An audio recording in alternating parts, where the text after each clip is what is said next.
नमस्कार साथियों, हम हमारी आज की डेली करंट अफेयर की क्लास में पढ़ने वाले हैं टॉप 10 महत्वपूर्ण प्रश्न जो कि भर्ती प्रतियोगिता परीक्षा में पूछे जा सकते हैं।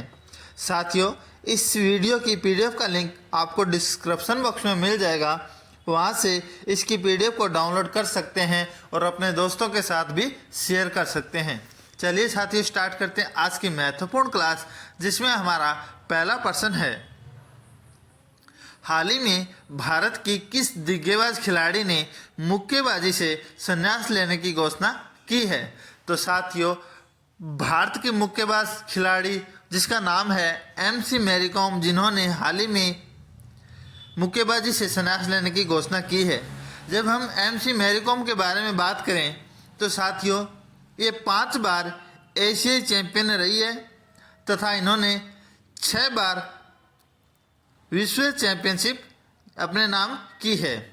साथ ही इसके बारे में और हम चर्चा करें तो बता दूं, वर्ष 2014 में एशियाई खेलों में स्वर्ण पदक जीतने वाली पहली भारतीय महिला मुक्केबाज बनी है और इन्होंने संन्यास लेने की घोषणा इसलिए की है क्योंकि इनकी उम्र 41 वर्ष हो चुकी है और इसलिए यह अब किसी स्पर्धा में भाग नहीं ले सकती।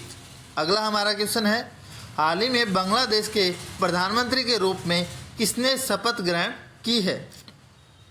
तो साथियों, मैं आपको बता देता हूं, बांग्लादेश के प्रधानमंत्री के रूप में लगातार 5वीं बार शेख हसीना ने शपथ ग्रहण की है। मैं आपको बता देता हूं, ये लगातार 5वीं बार प्रधानमंत्री बनी है। बांग्लादेश की राजधानी ढाका है तथा राष्ट्रपति मोहम्मद शाहबुद्दीन है, इन्होंने शेख हसीना को शपथ ग्रहण करवाई है। जब हम बात करें साथियों, यह लगातार उनका चौथा व कुल 5वां कार्यकाल है। यह देश की 12वीं पीएम के रूप में कार्य करने वाली है।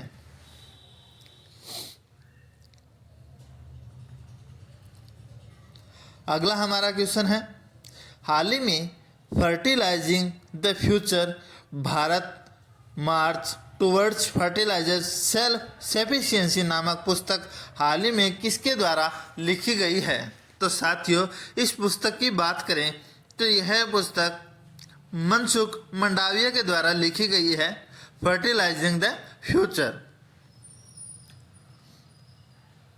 अगला हमारा क्वेश्चन है, हाल ही में जारी एक रिपोर्ट स्वच्छ सर्वेक्षण 2023 के अनुसार भारत का कौन सा शहर स्वच्छता की सूची में पहले स्थान पर बना रहा है?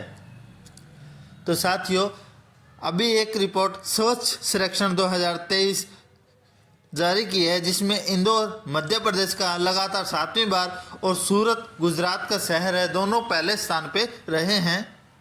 मैं आपको बता देता हूँ, सबसे स्वच्छ ग्राम टाउन की बात करें तो वाराणसी और दूसरे स्थान पे है प्रयागराज। इसके अलावा मैं बताऊं कि सबसे स्वच्छ राज्य की श्रेणी में पहले स्थान पर है महाराष्ट्र, दूसरे स्थान पर है मध्य प्रदेश और छत्तीसगढ़ तीसरे स्थान पे है। मैं बता देता हूं, इंदौर लगातार 7वीं बार पहले स्थान पे अपना चौकड़ी बनाए हुआ है। अगला हमारा क्वेश्चन है, हाल ही में अंतर्राष्ट्रीय क्रिकेट परिषद आईसीसी के द्वारा किसे वर्ष 2023 का सर्वश्रेष्ठ टी20 क्रिकेटर चुना गया है? तो साथियों, इस प्रश्न का सही उत्तर है, वर्ष 2023 का सर्वश्रेष्ठ टी20 भारतीय बल्लेबाज सूर्य कुमार यादव को लगातार दूसरी बार सर्वश्रेष्ठ टी20 क्रिकेटर के रूप में चुना है। वह लगातार 2 बार इस पुरस्कार पर कब्जा करने वाले दुनिया के पहले खिलाड़ी भी बन चुके हैं।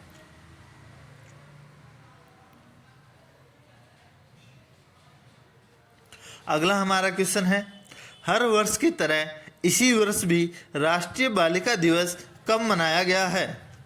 तो साथियों, मैं आपको बता देता हूं, राष्ट्रीय बालिका दिवस प्रति वर्ष 24 जनवरी को मनाया जाता है। इसके बारे में हम थोड़ी और चर्चा करें साथियों, तो राष्ट्रीय बालिका दिवस की शुरुआत पहली बार 2008 में महिला एवं बाल विकास मंत्रालय द्वारा की गई थी। अब इनका उद्देश्य की बात करें, भी इनका राष्ट्रीय बालिका दिवस मनाने के पीछे जो उद्देश्य है, तो लड़कियों द्वारा सामना की जाने वाली असमानताओं पर ध्यान केंद्रित करना बालिकाओं की शिक्षा, स्वास्थ्य और पोषण को बढ़ावा देना और बालिकाओं के अधिकारों के बारे में जागरूकता फैलाना ही इनका उद्देश्य है। चलिए बढ़ते हैं हमारे अगले क्वेश्चन की तरफ। हाल ही में प्रधानमंत्री नरेंद्र मोदी जी के द्वारा भारत के कौन से सबसे लंबे सागरीय पुल का उद्घाटन किया गया है और इसकी लंबाई क्या है? तो साथियों, प्रधानमंत्री नरेंद्र मोदी के द्वारा हाल ही में मुंबई में सबसे लंबे सागरीय पुल मुंबई ट्रांस हार्बर लिंक, जिसे MTHL या अटल सेतु का नाम दिया गया है, इसका उद्घाटन करेंगे। साथियों, मैं बता देता हूँ, यह पुल भारत में समुद्र पर बना अब तक का सबसे लंबा पुल है, जिसकी समुद्र के ऊपर लंबाई 16.5 किलोमीटर है और ज़मीन पर इसकी लंबाई 5.5 किलोमीटर अर्थात कुल लंबाई 22 किलोमीटर है। जब हम बात करें किन दो शहरों को जोड़ता है, तो यह पुल मुंबई को नवी मुंबई से जोड़ेगा।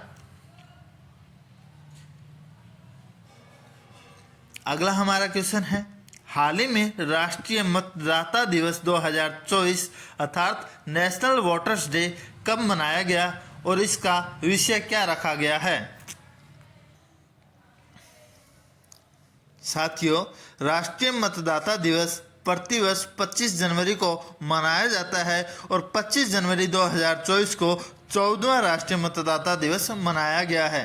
साथियों, हम नेशनल वोटर डे या मतदाता दिवस 2024 के विषय की बात करें तो विषय है मतदान जैसा कुछ नहीं, मैं निश्चित रूप से मतदान करता हूं, अर्थात nothing like voting, I vote for sure. ये इसका वर्ष 2024 का थीम या विषय रखा गया है।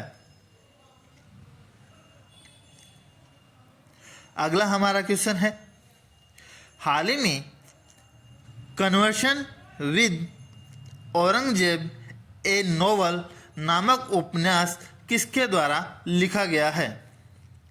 तो साथियों, कन्वर्सेशन विद औरंगजेब एक उपन्यास है और यह उपन्यास मैं आपको बता देता हूँ किसके द्वारा लिखा गया है। यह है चारू निवेदिता के नाम लिखा गया है।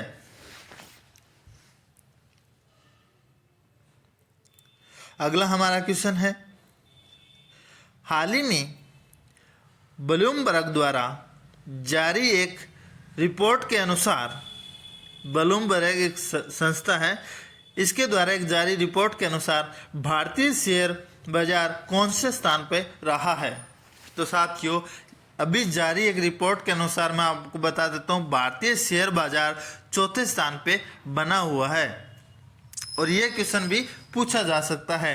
तो आज की महत्वपूर्ण क्लास थी जिसमें हमने 10 इंपॉर्टेंट प्रश्न पढ़े हैं। साथियों, तो अगर आपको मेरी वीडियो पसंद आए तो मेरी वीडियो को लाइक और शेयर जरूर करें और अभी तक मेरा चैनल सब्सक्राइब नहीं किया है तो मेरा YouTube channel IT expert subscribe करना ना भूलें।